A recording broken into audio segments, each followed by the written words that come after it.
¿Ves? ¿Cómo andan? Hola, profe. ¿Qué tal? Bien. ¿Cómo han estado? Vi que empezaron y ya deberían haber terminado de enviar los trabajos. Fueron llegando a mi casilla de mail. Así que si llego para el lunes de la semana que viene, se los voy a estar respondiendo uno por uno a los mails que me han enviado. Así que bueno, a medida que vaya respondiendo los mails, también a la persona que le haya enviado, socialícenlo en su grupo de compañeros, así ya todos tienen las notas. Como les comentaba, es uno de los trabajos prácticos que van a tener en el cuatrimestre con nota. También vamos a hacer muy probablemente alguna otra participación a través de foros.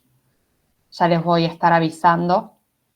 Pero lo más probable es que pueda ser este jueves, les voy a estar adelantando, ese mismo día, con el material introductorio a el nuevo módulo de sexualidad. En vez de tener una clase sincrónica el jueves, es muy probable que los invite a participar en el foro del aula virtual. El jueves mismo, de ser así, les presento las consignas, tranqui, vamos a empezar a trabajar ahora, en el día de hoy, con ese texto. Así pueden tener unas pequeñas aproximaciones para que el jueves lo puedan leer solos y responder una pequeña guía. Bueno, bien, arrancamos. Tuvimos esta primera media hora como para que puedan hojear, como para que puedan seguir mirando un poco lo que es y lo que fue el módulo 2. Y quería implementar esta primer parte de la clase para abrir el espacio a preguntas, a que podamos retomar algún tema, a que podamos repasar alguno de los temas vistos en manifestaciones o formaciones del inconsciente. Quien quiera comenzar, puede hacerlo.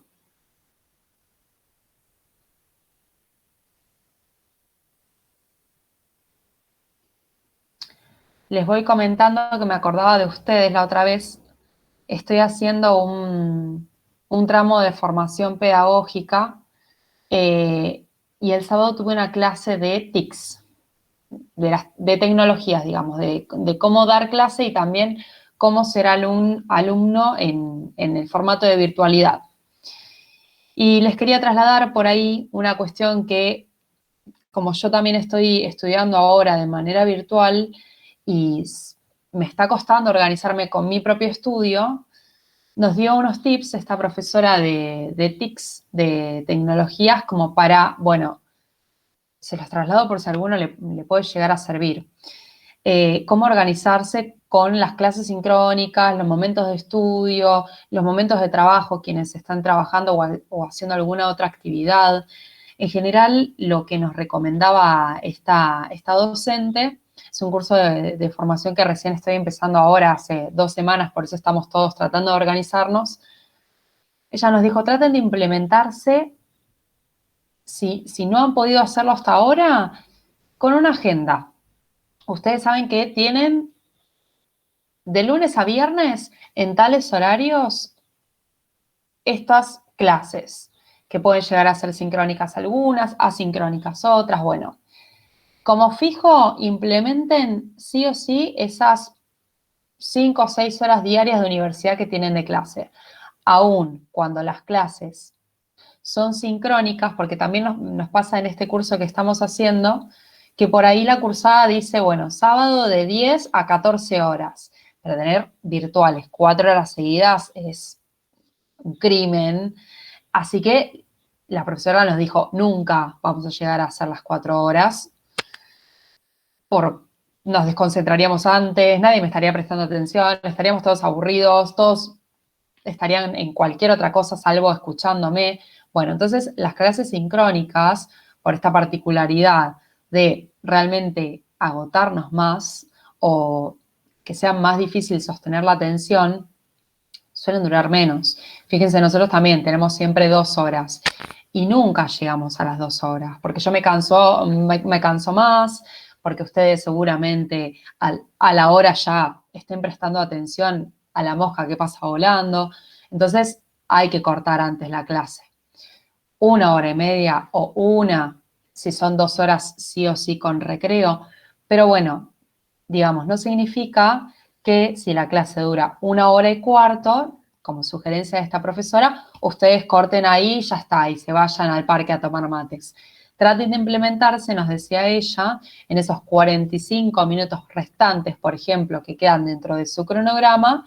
Bueno, si trabajamos con un material en la clase, los 45 minutos que les quedan a ustedes, se sientan con ese material y lo leen en casa. Digamos, de alguna manera, ya como tenemos un cronograma organizado, tratar de respetarlo cada uno e implementarlo de la forma que a nosotros nos sirva. También, eso como agenda de las clases que tenemos de universidad. Y después también, bueno, los fines de semana a mí me sirve como para adelantar la lectura en filosofía, por ejemplo. Los sábados a la mañana a mí me gusta leer filosofía. Bueno, listo, me siento los sábados a la mañana y trato de implementar esa estructura como para poder organizarme y llevar la cursada lo más enriquecedora posible, porque es difícil poder organizarse de esta manera. Entonces, bueno, les traslado estos tips de esta profesora que dijo, bueno, está bueno como para implementarlo como docentes y también como estudiantes. Después también nos pasó un par de programitas tipo Canva, seguramente ustedes los conozcan, como para implementar en las clases. Vamos a ver si puedo experimentar con ustedes. Si surge un mamarracho, díganme, pero puede ser que pronto empiece a jugar con algunas cositas de los tips que nos dio esta profesora. Vamos a ver. Bueno, a ver, formaciones del inconsciente. Si no tienen ninguna pregunta, hago por ahí un repaso repensando en algunas cosas que digo, por ahí esto me lo salteé o no le di la importancia que debería. Me quedé pensando, por ejemplo, que de lo que es chiste, en la última clase, me habían hecho una pregunta de qué tipo de chistes podían llegar a ser a los que Freud hace referencia, los chistes, digamos, que tienen relación con el inconsciente. Y por ahí no les había pasado bien la definición de chiste que él nos da. Él dice que un chiste, estos chistes que tienen relación con el inconsciente, es una alusión con omisión. ¿Alusión a qué? Alusión a alguna otra cosa. Digamos, lo que digo, ¿se acuerdan que estaba turbado por lo que quise decir? Alusión, aludo a algo con un chiste de manera sutil, con omisión y bueno, del contenido justamente inconsciente posta, digamos, que se quiere disfrazar, que se quiere velar. Aparecen en general estos chistes de manera espontánea y uno por ahí enseguida no se da cuenta de lo que pudo haber dicho. En general son, digamos, al aparecer de manera espontánea, tienen un mensaje indirecto hacia alguna persona, por ejemplo. Puede ser un insulto que se disfraza hacia alguna otra persona. Una alusión con omisión, dice él. Después también, por ahí, repasando un poco lo que vimos, no sé si había quedado, o si yo había remarcado la idea de que los síntomas, Freud también los toma como formaciones del inconsciente. Porque son símbolos, al fin y al cabo, son representantes de una situación y aparecen disfrazados también. Los síntomas, justamente como hablábamos, no son casuales. No es casualidad que si yo tengo tal síntoma, esté escondiendo tal cosa. Muchas veces podemos ver en la literatura psicoanalítica que se dice que los síntomas son una solución de compromiso.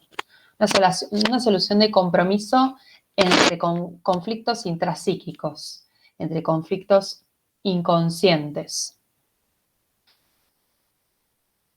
Los síntomas, como los chistes, como los sueños, como los actos fallidos, como los lapsus, las equivocaciones, los olvidos, los errores casuales que cometemos, poseen también pleno sentido desde la situación en que acontecen. Los analoga entonces a los actos fallidos, porque son dice él, una satisfacción sustitutiva, una satisfacción a medias.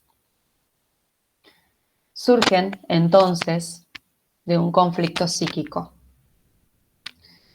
porque son formaciones de inconsciente. Los síntomas nacen, como veníamos hablando desde la época de Ana O, a partir de situaciones dolorosas, llenas de afecto, que se dieron, en general, tienen origen en la infancia, dice Freud. Al fin y al cabo, todos los síntomas le podemos encontrar un origen en la más temprana infancia. Y en general, dice él, en situaciones relacionadas a la etapa en la que se da el complejo de Edipo. Etapa en la que la sexualidad se encuentra plena. Vamos a ver, introduciendo un poco al próximo módulo. Bien. También podemos volver un poco al esquema del peine. Pensaba como otra cuestión muy importante del módulo que dejamos atrás, del módulo 2. El esquema del peine, recuerden que nos sirve como para explicar un poco la constitución subjetiva, dónde ubica él y cómo ubica a la primera tópica, cómo explica cómo se forma un sueño. Y muy importante también el esquema del peine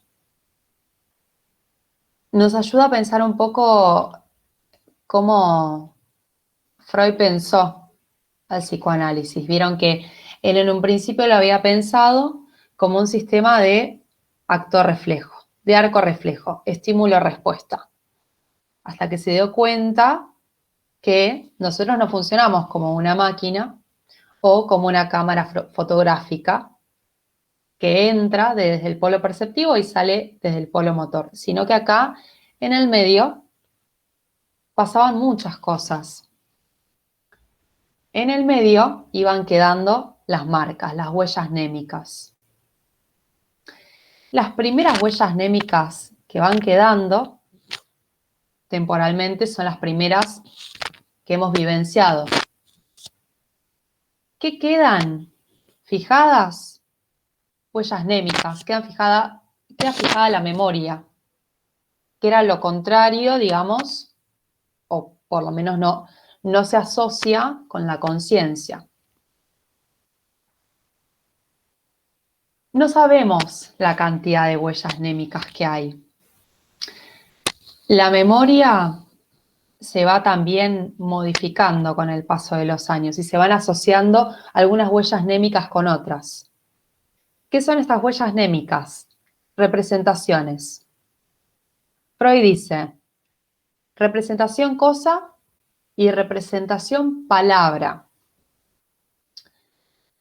En las huellas némicas quedan grabadas cosas, imágenes, sensaciones, recuerdos, pero también quedan grabadas palabras. a las representaciones de las cosas también van asociadas las palabras. ¿Por qué es tan importante la palabra? Ustedes lo verán en los primeros años de todo bebé y de todo chiquito. Vieron que ahora los psicólogos y las psicólogas dicen mucho, bueno, a los chicos hay que hablarle, hay que poner en palabras, ayudarlos a hablarle. Los profesionales que se encargan principalmente del área de atención temprana, lo que antes se llamaba estimulación temprana, la atención primaria a los primeros años de vida, los profesionales recomiendan mucho hablarle a los bebés. Por más que uno dice, pero ¿para qué le voy a hablar si no entiende nada, no entiendo lo que le estoy diciendo?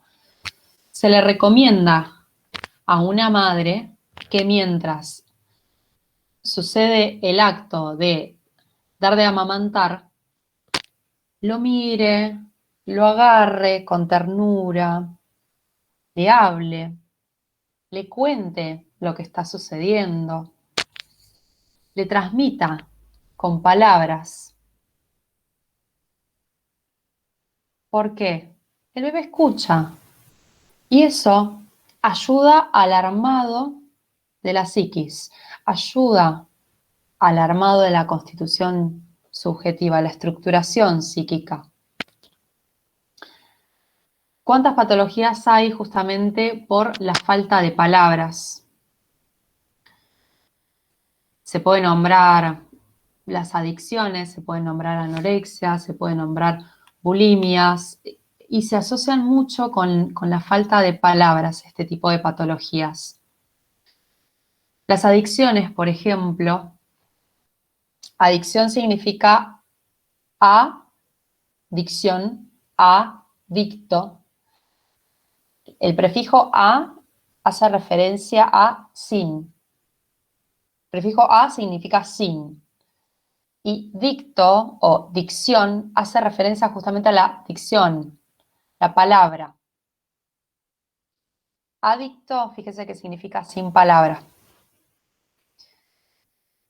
¿Cuán importante es entonces la palabra?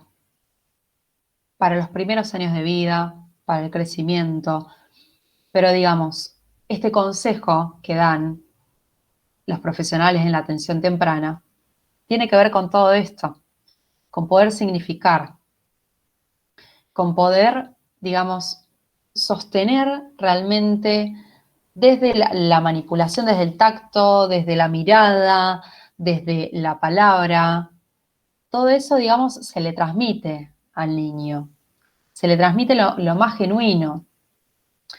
Y no como un librito de receta de cómo ser padre o cómo ser madre, porque libros de esos, de aprender a criar, hay un montón, que está buenísimo saberlos, está buenísimo. De hecho, hay un montón de cursos y de charlas de psicoprofilaxis que dan como estas estrategias o estos tips de cómo criar una persona. Que a veces parece obvio decirle a un padre, bueno, mira, tenés que mirar a tu hijo, tenés que mirarlo a los ojos, tenés que hablarle, porque a veces realmente no pasa o no saben cómo agarrarlo, cómo sostenerlo. Más allá de saber esas cuestiones a nivel teórico, de cómo hay que criar, o cómo se debería, o cómo se aconseja, uno, siendo padre, siendo madre, sale lo más genuino. Digamos, el bebé, por así decirlo de manera vulgar, huele lo que se le transmite. Si uno lo amaca así, pero está nervioso y lo saca volando al pibe del jardín porque lo viene a buscar y lo arrastra a las corridas y le voy hablando, pero le voy hablando con una hostilidad bárbara porque no llego a mi laburo. Bueno, todo eso se transmite también.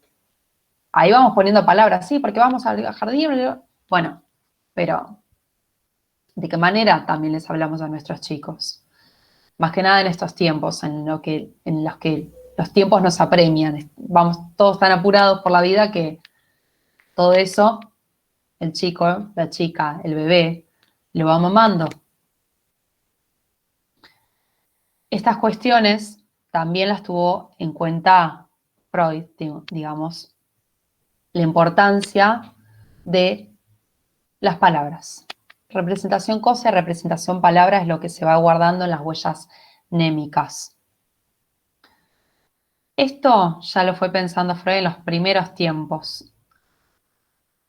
Este esquema del peine, no sé si se los había comentado, él lo presenta en el texto de 1900, en Sobre la psicología de los procesos oníricos, pero ya lo iba craneando, ya lo iba pensando años antes, cómo se iba estructurando,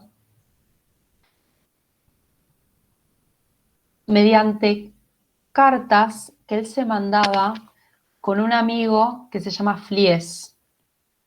Es muy conocido esto, digamos, en la bibliografía de Freud, que él se mensajeaba, se mandaba muchas cartas, muchos mensajes, con un colega suyo, con un muy amigo, Fliess, hacen correspondencia de cartas y ahí es también cuando él le va compartiendo a su amigo de confianza todo lo que él va teorizando. Se lo va mandando a este hombre. Bueno, en las cartas a Fliess también hace toda esta reflexión de las huellas némicas y cómo se va estructurando. Y en estas primeras vivencias que tiene el bebé, Freud dice, el bebé nace, viene al mundo. Nace siendo pura biología, pura cuerpo. Viene al mundo y se empieza a encontrar ¿con qué? Con la cultura. Y es como si el bebé que nace siendo pura biología y el mundo en el que se encuentran empiezan como a hablar un distinto lenguaje, ¿no? El bebé llora y llora y uno tiene que empezar a interpretar qué es lo que le pasa a este bebé en esos primeros tiempos. Es como que hay que ir formando un lenguaje en común. En este primer tiempo, les había nombrado algo que sucedía y es muy importante porque acá es donde nace, digamos, la energía psíquica, el motor psíquico, la primera vivencia de satisfacción. La primera vivencia de satisfacción es esta vivencia mítica, es esta vivencia única. Digo mítica porque es la primera vez que se da y es la única vez que se da y es tan arcaica, digamos, tan de los primeros momentos del bebé, que uno no las puede recordar, pero queda marcada en cada uno de nosotros una primer vivencia de satisfacción, a la que siempre vamos a querer volver, dice Freud. Siempre vamos a querer volver a ella, de alguna u otra manera. ¿Se va a poder? No, no vamos a poder.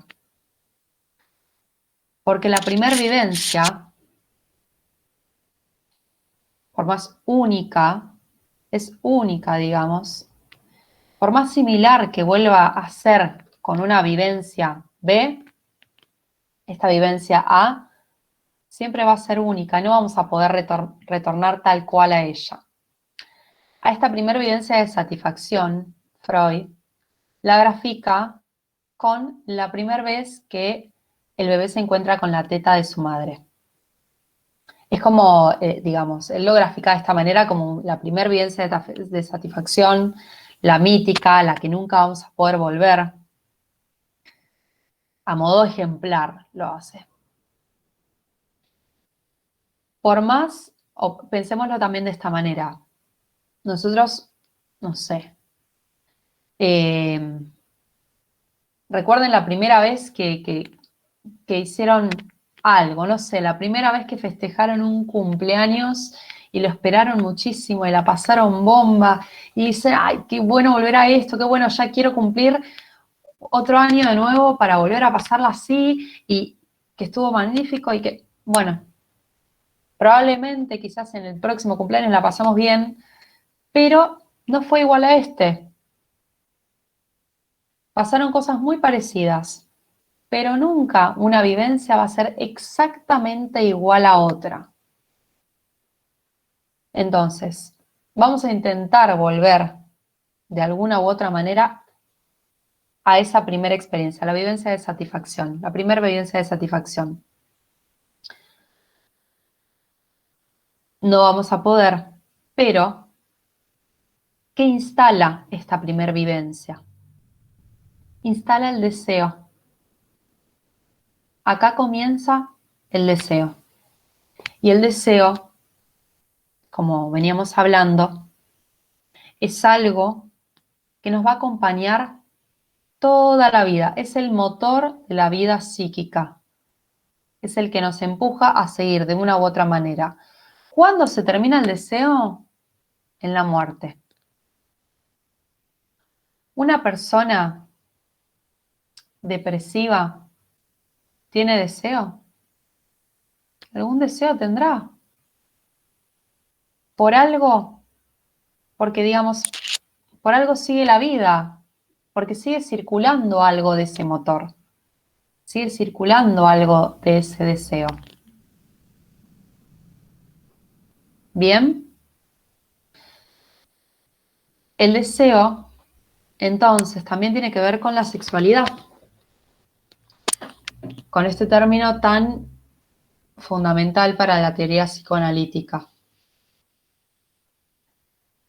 Fíjense que Freud ya abre el campo del deseo y como la primer vivencia de satisfacción abre todo el campo de la estructuración subjetiva, de la constitución psíquica, ya con una referencia sexuada, podríamos decir, ya con una referencia sexual.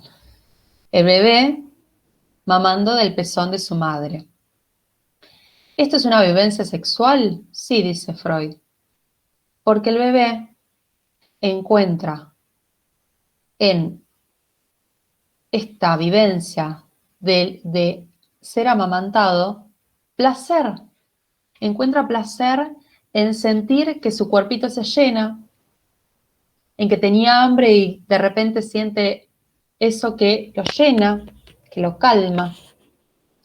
Siente placer también en jugar con el pezón de la madre, porque digamos, acá no hay solo una pulsión, diría Freud, de autoconservación, que es, bueno, tengo hambre, como, me lleno, sino también hay una cuestión de placer,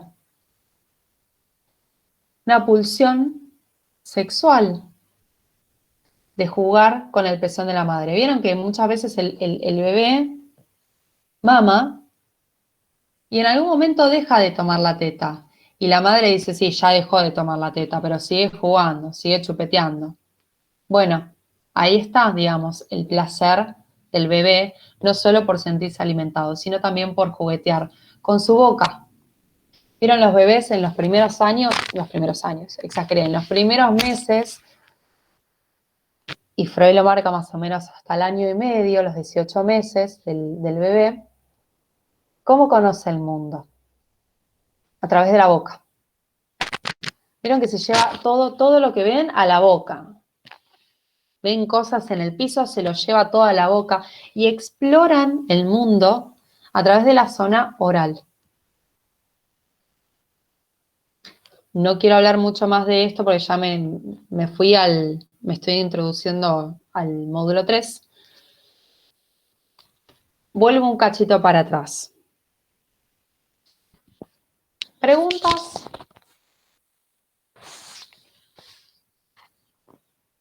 Sí, con esto de la satisfacción estábamos hablando del inicio de la vida psíquica, con esto del peine o algo así habías dicho. El esquema del peine. Bien, El esquema del peine era este. Bien, que Freud lo había empezado a pensar como un esquema de arco reflejo y de acto reflejo. Ahí es cuando vemos bien la parte de neurólogo de él, digamos, que lo piensa de esta manera, pero este esquema nos sirve para pensar el esquema del peine que vimos unas clases atrás. La primera vivencia de satisfacción, esta la podríamos ubicar inaugurando este sistema de huellas némicas. Inaugura entonces el aparato psíquico.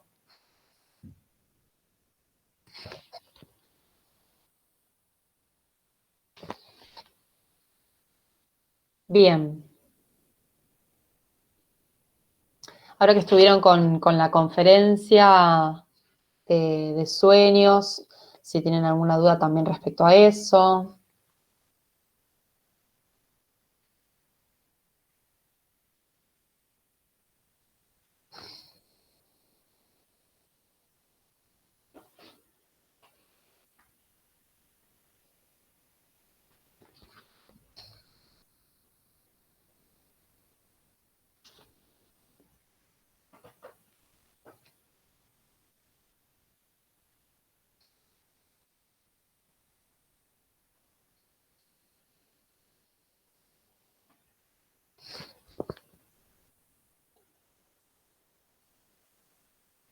Bueno,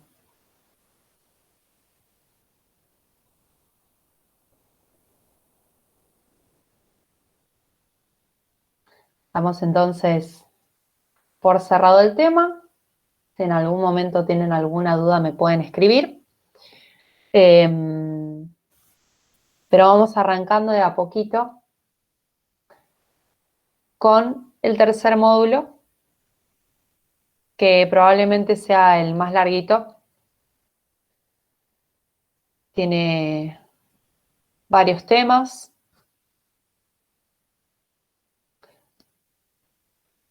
El tema de represión, por ejemplo, resistencia, ¿eso quedó claro? Porque pensaba también, las formaciones del inconsciente también como que nos dan la pauta o nos hacen pensar de alguna manera cómo actúa la represión, que pronto vamos a ver un texto que se llama La represión y vamos a ver bien cómo actúa. Pero ¿por qué también las formaciones del inconsciente nos hacen dar cuenta de que existe la represión? Se los pregunto. La represión, digamos, si yo les digo la represión, las formaciones del inconsciente, las manifestaciones del inconsciente, esto, los síntomas, los sueños, los actos fallidos, nos dan la confirmación o nos dan la constancia de que la represión existe. ¿Por qué?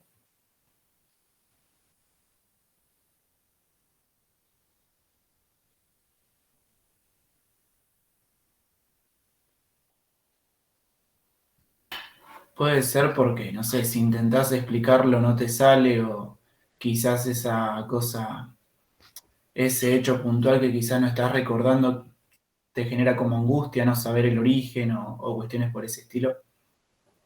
Ahí va. Bien. Va por ahí.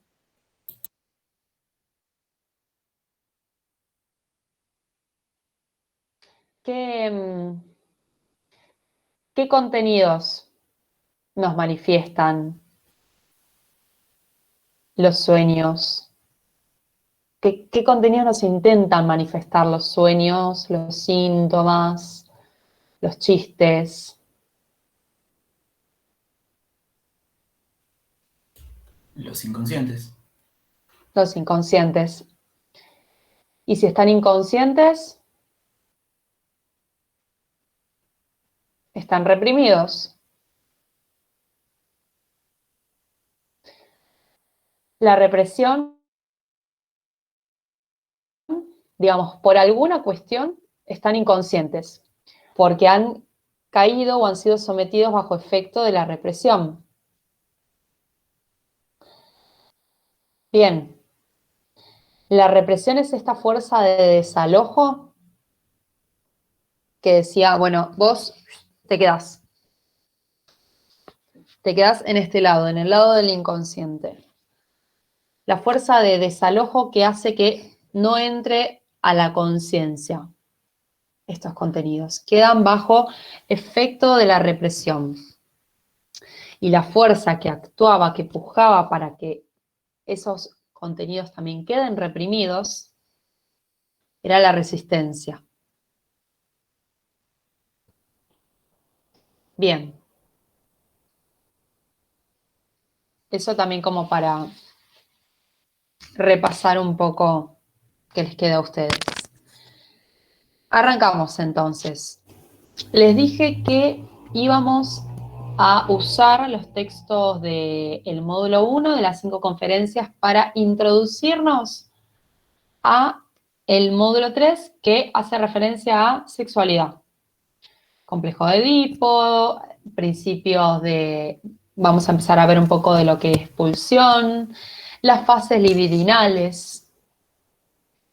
Y para empezar les quería mostrar un pequeño video cortito que, si alguno recuerda, en la primera clase, en el PowerPoint yo utilicé la primera parte de un video que era cultura para principiantes en psicoanálisis. Lo corté cuando terminaba de hablar de Ana O. Esta es la parte que sigue, que empieza haciendo un pequeño, muy pequeño repaso de los sueños y empieza a hablar de sexualidad. A ver.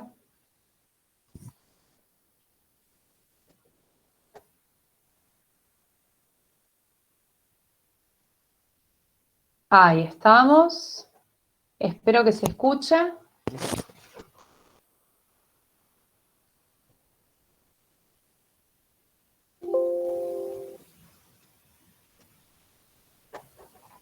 Bien. La asociación libre no es el único camino al inconsciente. Freud descubre que los sueños también expresan deseos no manifiestos. En 1896 escribe La interpretación de los sueños. En este estudio explica que a través de los sueños también es posible abordar cuestiones arraigadas en el inconsciente. Es decir, los sueños son otra de sus llaves de acceso. En 1905, Freud publica sus investigaciones en 3 ensayos de teoría sexual. Vinculó el goce con la sublimación. Los deseos sexuales son impulsos que buscan los primeros goces que tuvimos. Por eso Freud separa lo genital de lo sexual. Hombres y mujeres obtenemos placer sexual no solo de la estimulación de la zona genital. Todas las superficies del cuerpo son zonas erógenas. Las personas satisfacen parcialmente esos deseos en la vida sexual y en los sueños. Freud distingue entonces 3 etapas en el desarrollo psicosexual de cada uno. La primera etapa es la oral, cuando la mayor satisfacción del bebé se la da el alimento. Por lo tanto, el placer lo obtiene al succionar. Pero cuando la madre le retira el pecho, el bebé siente algo así como la expulsión del paraíso. El bebé entra en la segunda etapa. Freud considera que retener y soltar le causa placer. La tercera etapa aparece a los 3 o 4 años, cuando el niño o la niña descubren que llevando las manos a la zona genital obtienen placer. Comienza la curiosidad, la angustia y la confusión que provocan las diferencias entre la anatomía sexual del varón y de la niña. Entre los 5 y 6 años, el niño entra en la fase del complejo de Edipo. Los sentimientos del niño hacia la madre y de la niña hacia el padre entran en pugna. Sienten por ellos amor y celos, rivalidad y dependencia. Esos sentimientos incidirán en la formación de su carácter, en su diferenciación y orientación sexual. La teoría de la sexualidad desarrollada por Freud lo hizo famoso, pero no por las razones que él hubiera deseado. Él buscaba hacer un aporte a la comprensión de la represión.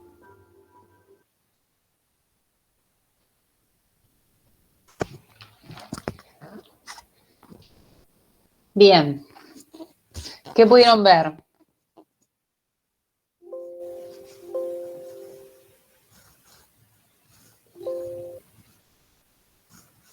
¿Algo que les haya llamado la atención? Sí. Tenemos un perro. Sí, tenemos el perrito. Está llorando.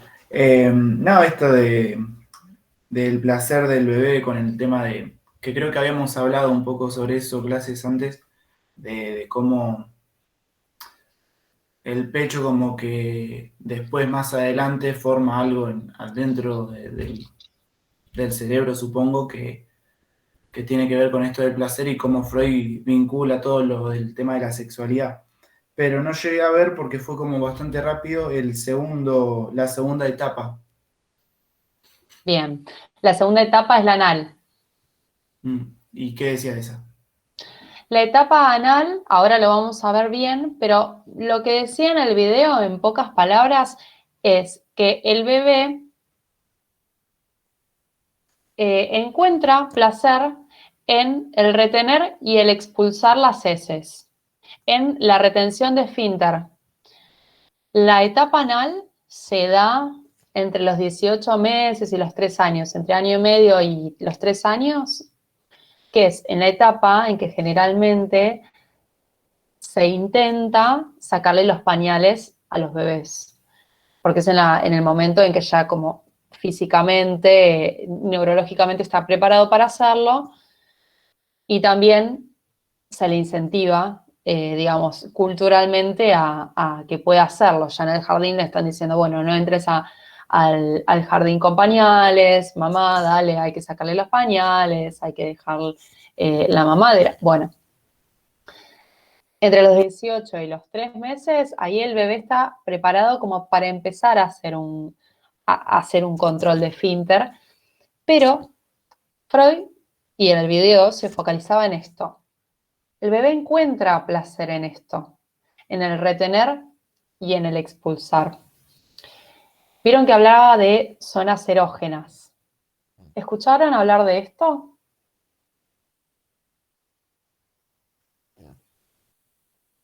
Algo habíamos Yo no. comentado. Sí, No, yo no escuché sobre eso. bien. Bien. ¿No eran las zonas que le generaban placer? Bien. Va por ahí.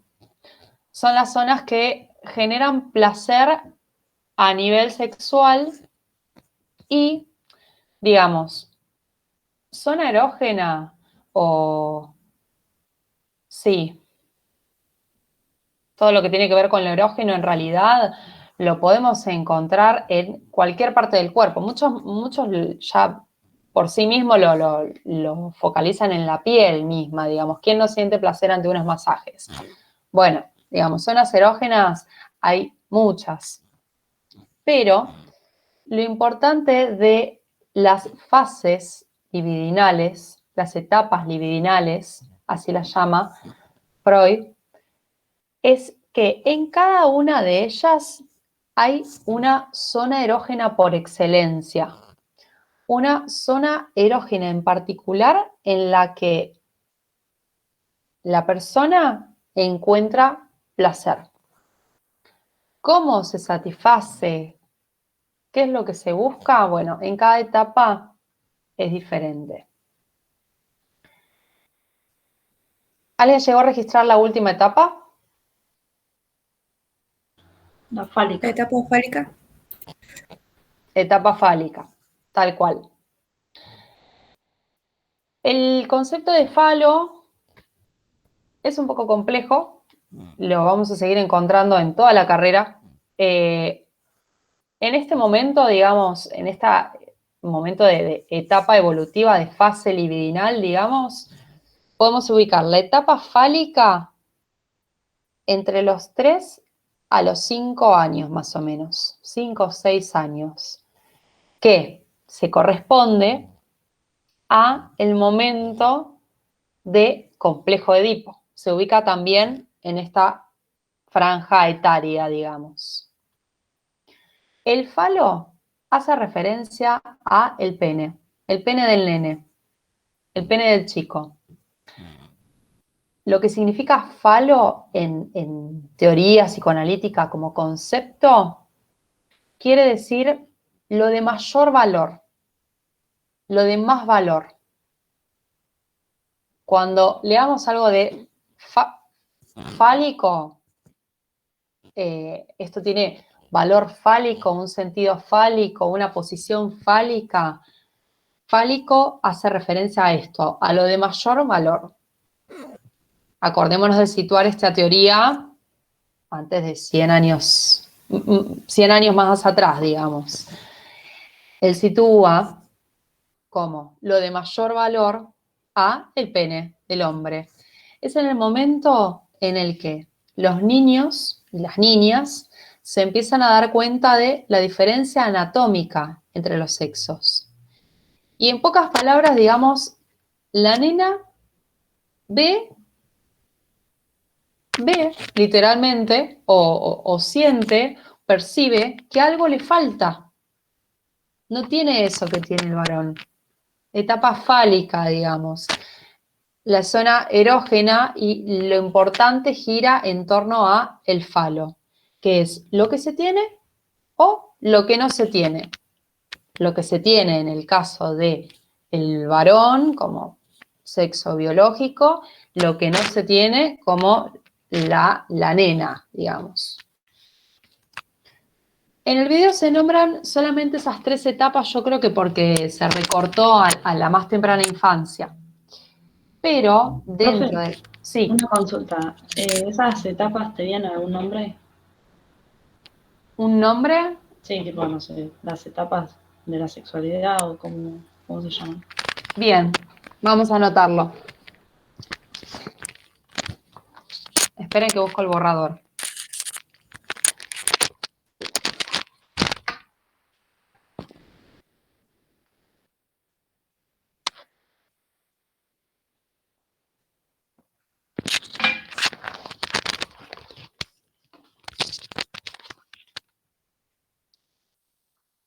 Esto, como vamos a hacer medio una línea de tiempo, como una teoría evolutiva.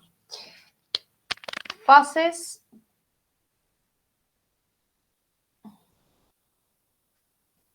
libidinales, de líbido.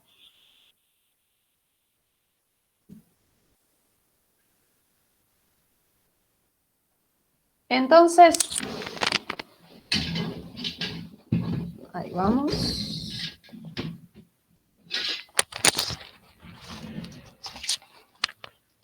Bien.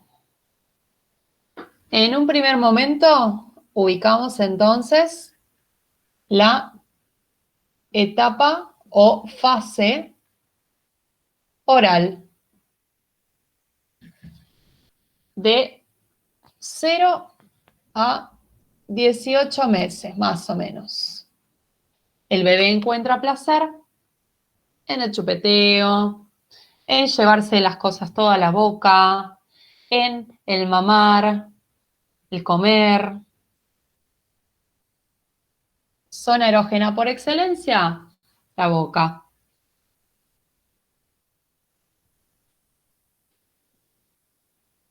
En un segundo momento podemos encontrar la etapa anal de más o menos 18 meses a 3 años. Esto de ponerle edad cronológica no es así tal cual. No es que a los 18 cumplidos los 18 meses pasa una etapa a la otra. No, es una aproximación. Recordemos que cada niño, cada niña tiene sus tiempos particulares que dependen de múltiples factores. Genéticos, estimulación del ambiente. Bueno, es una aproximación, digamos. No es que se pasa de una etapa a la otra cuando cumplimos 18 meses o cuando cumplimos 3 años. ¿Qué pasa si un bebé deja los pañales a los 2 años y medio? Bueno, tuvo otros tiempos. No pasa nada, digamos. Lo que no quiere decir tampoco es que recién cuando dejó los pañales entró a la etapa anal. Vamos a ver bien, vamos a profundizar bien de qué trata cada una de estas etapas. Lo importante, digamos, acá, a grandes rasgos, que en la etapa anal el bebé encuentra placer en la zona anal. Encuentra placer en el retener, en el expulsar las heces. Bien. Después tenemos esta etapa fálica. De los 3 a los 5 o 6 años, más o menos. Y en el video faltan 2 importantísimas etapas del desarrollo libidinal, del desarrollo de la libido, que son etapa de latencia, que tiene sus características en particular, ya las vamos a ver, y etapa genital. La etapa de latencia, que serían los niños y las niñas latentes, como se les llaman, más o menos de los 6 años hasta que entran a la pubertad.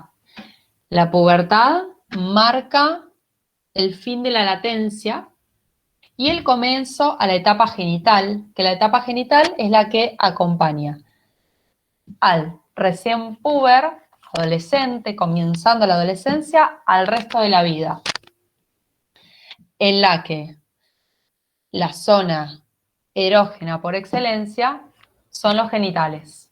Genitales masculinos, genitales femeninos. Bien.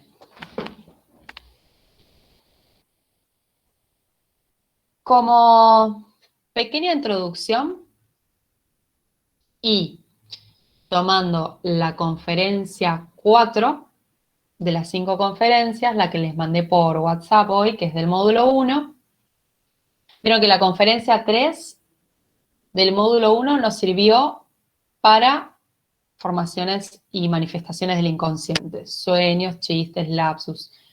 Conferencia 3 nos sirvió para introducir el módulo 2. Conferencia 4 nos sirve para introducir este módulo 3, en el que presenta la sexualidad. ¿Qué dice de la sexualidad? Algo que ya veníamos diciendo en las clases. No es sinónimo de genitalidad. Abarca la genitalidad, pero es mucho más que eso. La genitalidad hace referencia a lo biológico. Hace referencia a la unión del pene y la vagina. La sexualidad no se reduce a eso. Tampoco, dice él, la sexualidad es de lo que se tienen que encargar o de lo que saben solamente los sexólogos. No, no se reduce a eso. La sexualidad se constituye en la infancia a través de las identificaciones con los padres. Como decíamos, el solo hecho de mamar la teta, digamos, ya constituye un acto sexual, ya que el bebé, en este mismo acto, siente placer. La mamá también siente placer. Es un acto placentero, es un acto de conexión, es un acto en el que está la libido, digamos, o en el mejor de los casos, digamos, para que sea un acto de lactancia o de amamantamiento desde el lado de la salud, digamos, está la libido circulando, está el deseo circulando. Sexualidad, lo que nos introduce en la conferencia es eso, digamos, no la reducimos a la genitalidad, es mucho más. Página 17 dice, de la cuarta conferencia.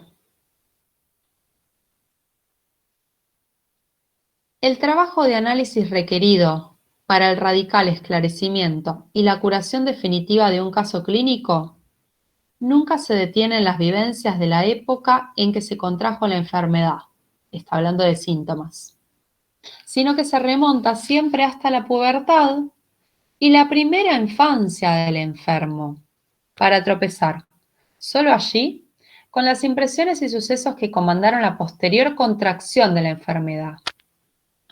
Acá está relacionando, está hablando de síntomas de enfermedad, cómo se fueron formando, vieron que uno contrae la enfermedad de adulto, pero lo va asociando con cuestiones que tienen que ver con la infancia. Recuerden el caso de Ana O.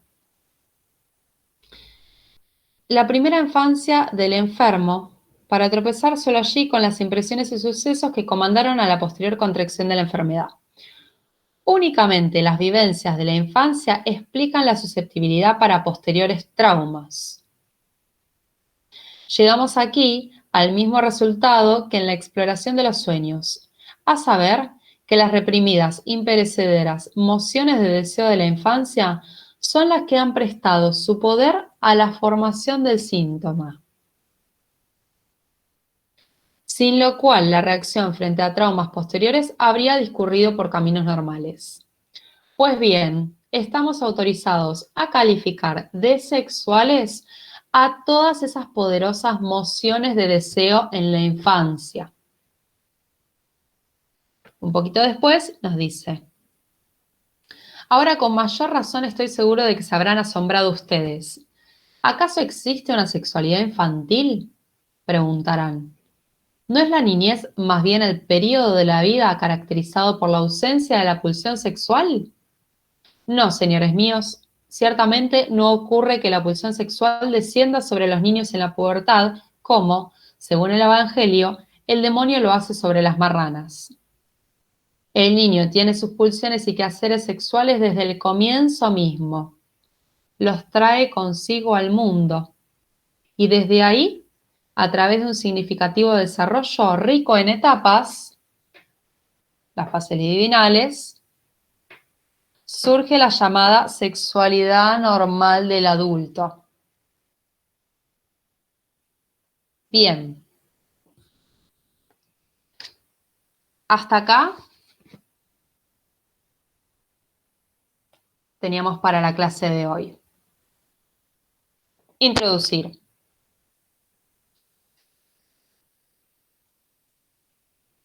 Después los dejo con este texto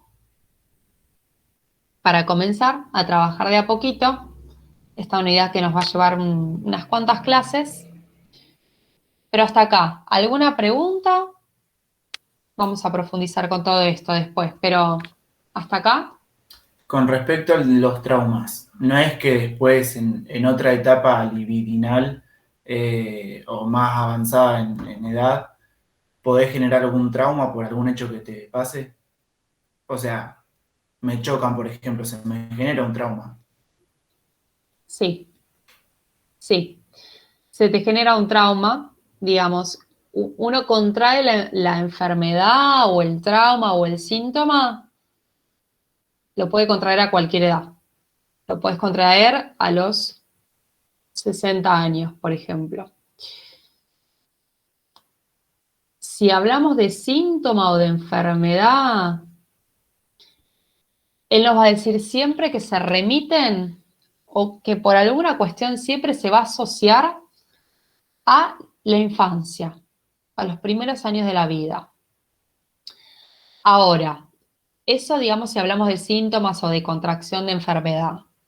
lo vamos a encontrar asociado siempre a alguna vivencia infantil.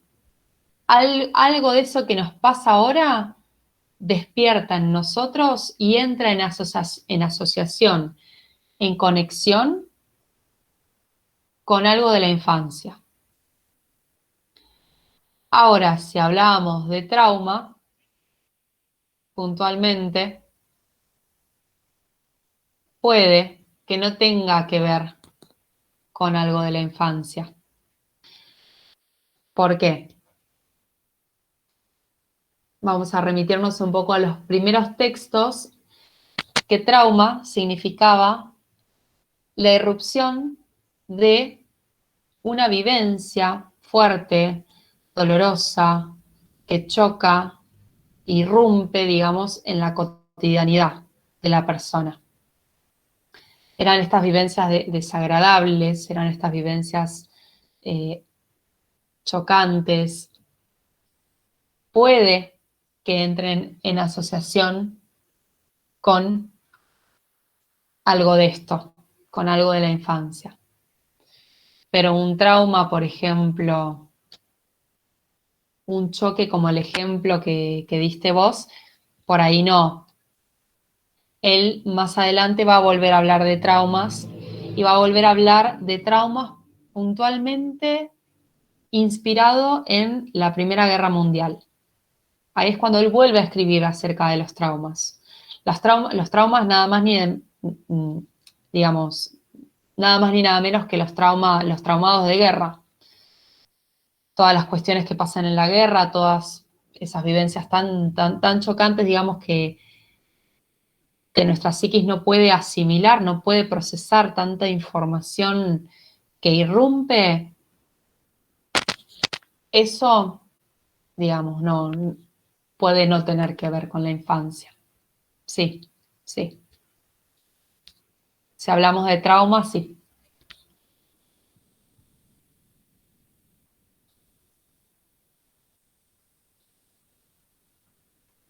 Ya si hablamos de síntoma, es otra cosa, porque el síntoma era una formación sustitutiva, era una formación de compromiso entre conflictos internos, entre conflictos inconscientes. Formación de compromiso.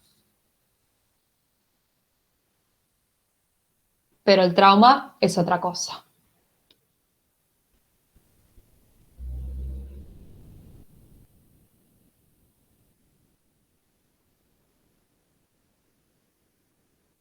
Bien.